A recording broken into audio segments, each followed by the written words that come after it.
Para sahabat, hari-hari ini sudah cukup lama ketika banyak orang bicara desa fokus pada proyek dana desa.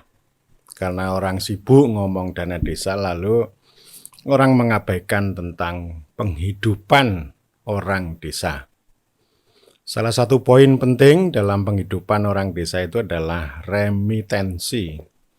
Remitensi itu gampangnya ya uang kembali lah dari orang-orang desa yang merantau, entah migrasi ke Arab Saudi, ke Hong Kong, ke Singapura, ke Malaysia dan sebagainya, atau yang banyak ya urbanisasi dari desa ke kota-kota besar, ke Jakarta, ke Semarang, Surabaya, dan sebagainya. Dan itu fenomena umum bagi masyarakat atau orang desa, terutama di tanah Jawa.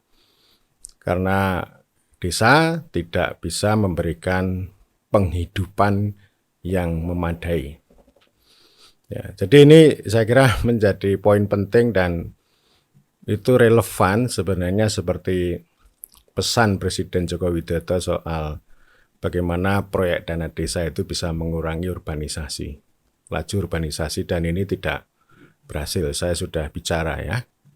Jadi datar-datar saja ini Presiden Joko Widodo dalam hal membangun desa. Karena sebenarnya pembangunan desa itu yang paling penting itu adalah memberikan ini ya, mengatrol ya penghidupan orang desa.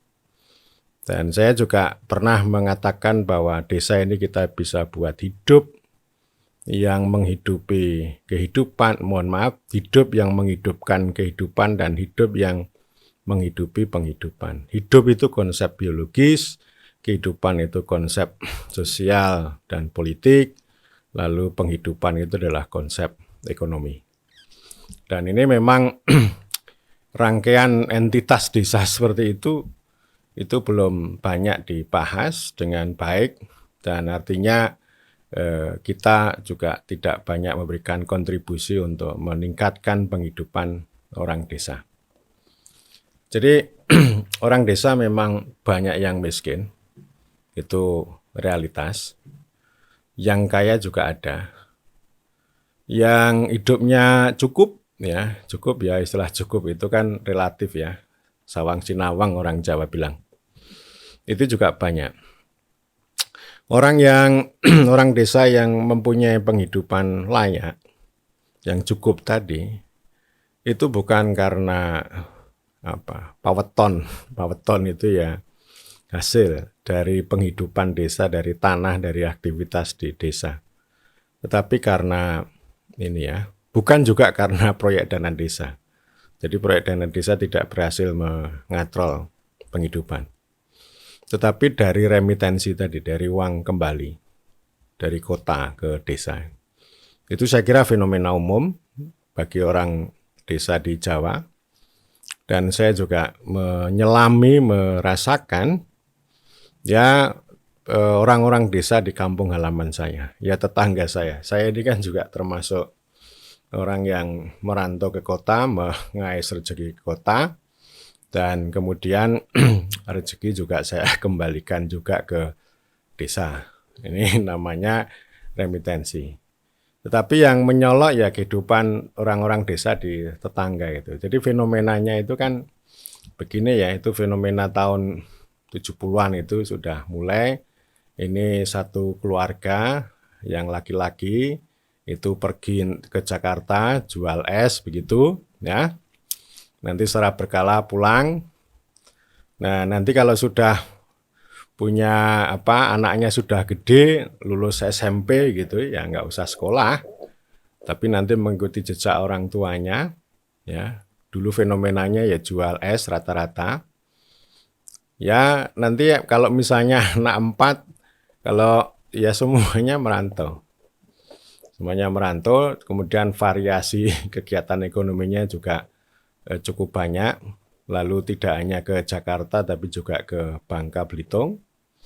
Fenomenanya awalnya hanya seorang ayah gitu. Lama-kelamaan ini sama istrinya Yang laki jual es, yang perempuan jual jamu atau jual nasi bungkus begitu. Anak-anaknya dititipkan mbahnya. Setelah anak-anaknya gede, lalu mengikuti jejak orang tuanya. Ya. Dan kalau tadi yang bapak sama simbok tadi, kalau yang sudah tua, sudah mendekati 60, mereka pulang kampung. Ya, pulang kampung, terus kemudian anak-anaknya yang kemudian meneruskan aktivitas ekonomi di kota. Nah, nanti anaknya anak-anak ini dan itu dirawat oleh orang tua itu. Jadi itu siklus yang terus-menerus berputar, terwariskan.